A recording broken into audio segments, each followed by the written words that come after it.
So with him, he's moving a little bit slower pace. He hasn't quite recovered from the dogs at the fence, but he's eating and he hasn't left. So what he needs to see is my hands actually delivering the food.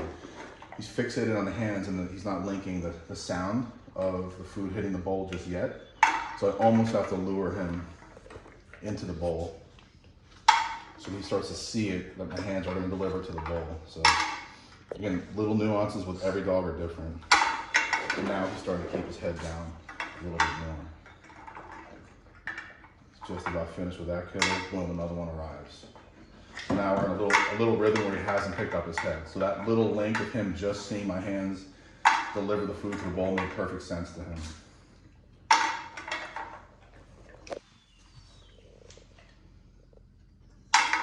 And again, those little awkward silences where he's staring off into space, he's not thinking, we do nothing. We don't want him to, we don't want to engage that disconnect at all. I like the fact that he's paying attention to you and like, okay, this is where it's coming from. Exactly. So you can see he's motivated for food, which is good. You can just took him a second to recover from the dogs at the fence. So it's that little moment right there where he separates from my hands and looks to the bowl.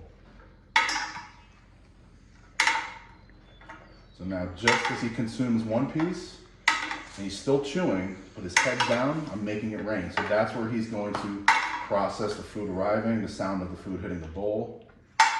These are all these little tiny nuances make or break the technique. And then one of these times where he really disconnects from my hand, I flood it. When he makes that decision, little mini jackpot.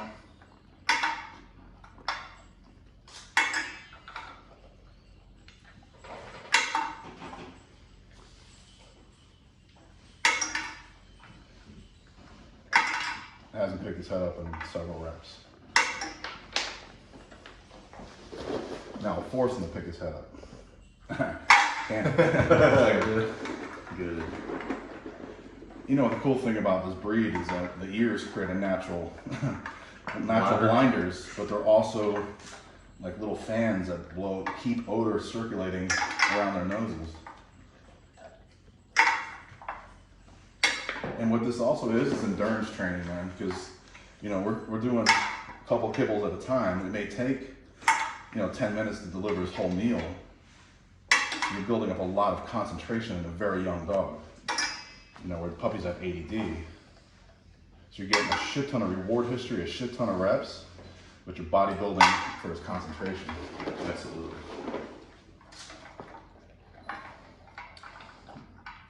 And every now and then too, we make them try to fight us to stay in behavior. He's a little, he's motivated, he's checking things out. He's not like rigorous to it. We put a handful in there and then trample and then as soon as he fights it, boom, let him have it. Because later we start doing, scent discrimination, or we want to make him prove to us with line checks and stuff like that he's on source, he's on track, he's going to fight you to stay in behavior. And all that starts now. You don't do a shit ton of that opposition reflex stuff, just enough to make him understand that he can fight through it. And usually it comes when he makes that decision. You have several pieces. Good. So,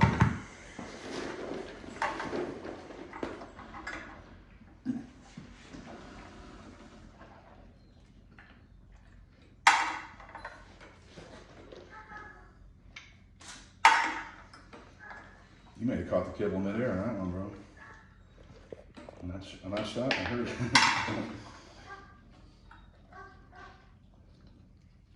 And kind of rule of thumb too, there's a lot of different nuances. Whatever hand he's fixated on, like the hands are separated. So if he chooses that hand, I'll pay with the other one. Oops, fuck, bad timing. Push-ups.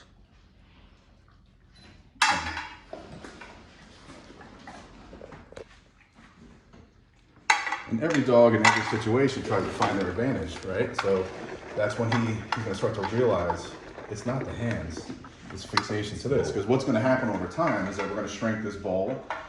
This goes away, we shrink the bowl down to the nail in the washer, and eventually just the nail. He's gonna be looking for a nail recessed into the ground in the ghetto, ignoring distraction.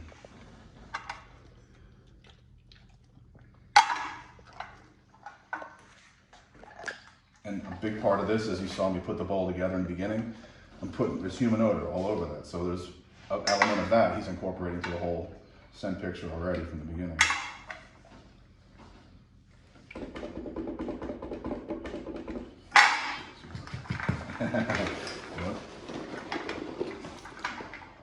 And he's gonna realize that hands are full of shit. Don't trust the hands, don't believe the hands. In this exercise, because I didn't feed him this morning. Good. I normally would. And I keep that the Yes, same. no, if you can make all his meals right here, bro, he's gonna understand this pretty well. If you want to take some reps to lure him into the down, away from this separately, that'll get us a little head start when we start wanting to induce the down as well. I have done some with him with food. I do it with food on the lower.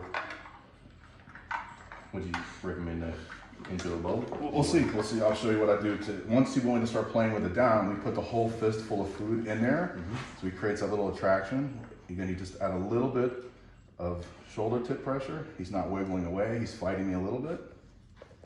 And I don't want to make it any kind of conflict. So if they don't do it really quickly, I don't fight it here and do it separately. So you can work for sure, give some of his reps luring in the down, and then we'll blend it together. He's probably had at least 2 cups of food. Like that little head check would have been a good opportunity because he's almost full to put him up. Okay.